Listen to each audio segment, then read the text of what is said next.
Les escapades de Rémi André.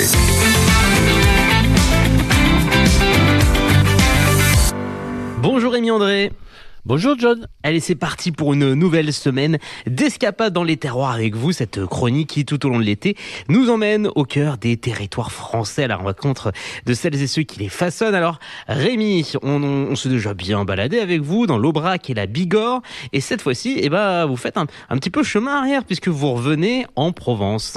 Eh oui, retour en Provence, mais pas tout à fait sur les mêmes terres. Après le foin de la Crau, je vous amène cette fois vers ces portes camarguaises, dans ce pays d'Arles où la plaine cède la place aux marais et aux étangs.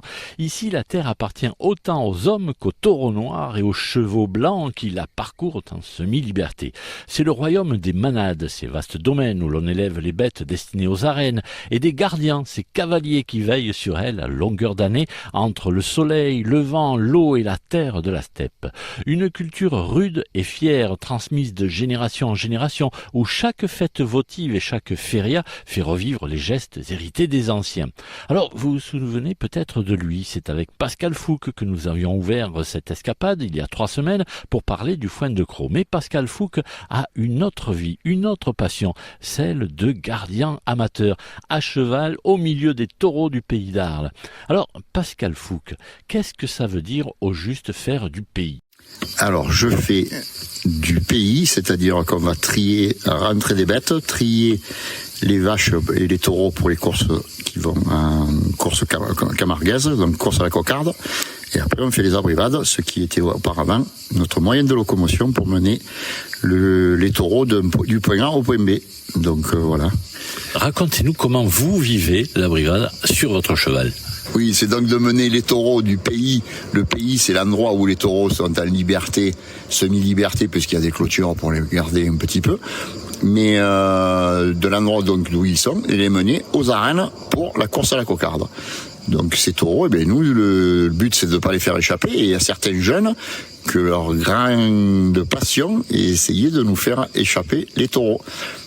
Donc ils essayaient de lever le cheval, de le mettre de côté, de le faire reculer, bon bref, et de passer, et nous le but c'est d'arriver là-bas et de ne pas faire échapper et de garder tout ça avec nous en permanence jusqu'au bout.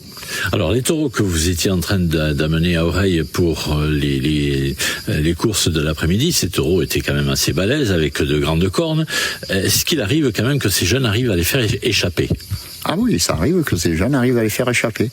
Et là, le but de la manœuvre, nous, après, c'est de les récupérer. Donc, quoi qu'il arrive, on part derrière, un assaut, on les attrape, on les remet dedans. On arrive ou avec qu'un taureau, ou avec les 4, si on peut, les remettre dedans, qu'on appelle ça amailler, les réamailler dedans. Donc, on le remet avec les 4 taureaux, et sinon, on le ramène tout seul, et on le ramène ou au camion, ou aux arènes. En l'occurrence, là, c'était aux arènes. Là, vous êtes avec votre cheval, avec des taureaux. Nous sommes à la limite de la Camargue, dans le pays d'Arles. Mais c'est un véritable métier que vous avez là. C'est le fameux métier de gardien. Oui, mis à part que nous, on est des gardiens amateurs que l'on appelle. Donc, ce n'est pas notre travail. Et c'est un métier, oui, parce que entre guillemets, on a de l'expérience et ça fait plusieurs années que l'on fait ça et que petit à petit, on s'améliore et qu'on va dans le bon. Mais ce n'est pas un métier à l'origine, donc nous c'est du bénévolat tout ça, c'est pour se faire plaisir, c'est une passion avant tout. Est-ce que vous avez l'impression que le fait de faire perdurer les traditions comme ça, vous apportez quelque chose à l'humanité tout entière ? À l'humanité, je sais pas, toujours est-il qu'à nous, ça nous fait très plaisir et je pense qu'il faut arriver à le garder, même si c'est pas à l'humanité entière, c'est au moins à nos enfants, les petits-enfants qui arrivent derrière et qui sont là et qui vont pouvoir faire revoir ce qu'il en est vraiment de la Camargue. Et Rémi, avec ces plaines de la Crau et ces terres de Camargue, on peut dire que c'est un terroir aux 1000 visages.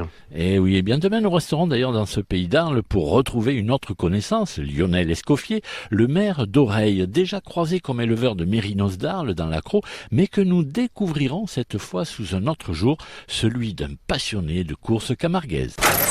Les escapades de Rémi André.